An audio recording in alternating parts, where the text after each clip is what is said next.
ଦେଖିଲ ହଁ ଦେଖିଲ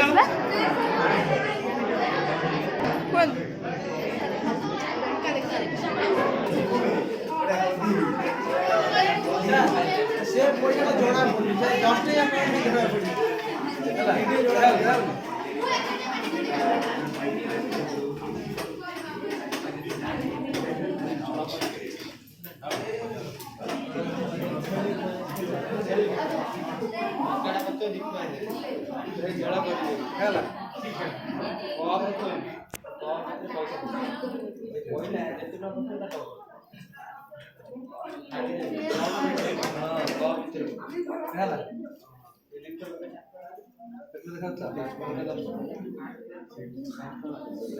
ଏଠି କଣ ହେଲା ଆମେ ଦିଟା ଜିନିଷ ଦେଖିଲେ ପୁରା ବେତଟା କୁ ପାଣିରେ ବୁଡେଇଥିଲେ ତାର ଅଗ୍ରଭାଗଟା ଏଠି ବଙ୍କା ଦେଖାଯାଉଥିଲା କାରଣ କଣ ହଉଥିଲା ଏଠି ହଉଛି ପ୍ରତିସରଣ ହେଲା ଏଠି ହଉଛି ପ୍ରତିସରଣ ଏଠି ଦେଖିଲେ ପୁରା ଦେଖ ଗିନାରେ ଆମେ ରଖିଛେ କଏନ ରଖିଛେ ଆମେ କିଛି ବାର ପଛେ ଦେଖିଲେ ଦେଖାଯାଉ ନାହିଁ ତ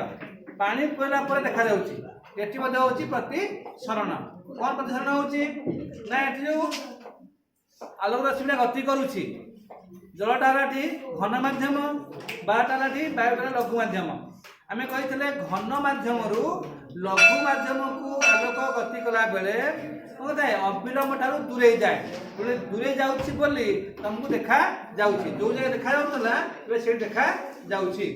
ଏଠି ସେମିତି ଯେବେ ବେତଟାକୁ ଆମେ ବୁଡେଇଥିଲେ ଏ ବେତର ଅଗ୍ରଭାଗଟା କଣ ହେଲା ନା ବଙ୍କା ଦେଖାଯାଉଛି କାହିଁ ବଙ୍କା ଦେଖାଯାଉଛି ଏଠି ମଧ୍ୟ ସେଇଆ ହଉଛି ଘନ ମାଧ୍ୟମରୁ ଲଘୁ ମାଧ୍ୟମକୁ ଆଲୋକ ରଶ୍ମି ଗତି କଲା ବେଳେ କଣ ହଉଛି ଅବିଳମ୍ବ ଠାରୁ ଦୂରେଇ ଯାଉଛି ଦୂରେଇ ଯିବାରୁ ଆମ ଚକ୍ଷୁକୁ ବଙ୍କା ଦେଖାଯାଉଛି ଏବଂ ଏଠି ମଧ୍ୟ ଆମେ ଦେଖିପାରୁଥିଲେ ଏବଂ ଦେଖି ପାରୁଛେ ଏସବୁ ହଉଛି କଣ ପ୍ରତିସରଣ ପାଇଁ ସମ୍ଭବ ହେଉଛି।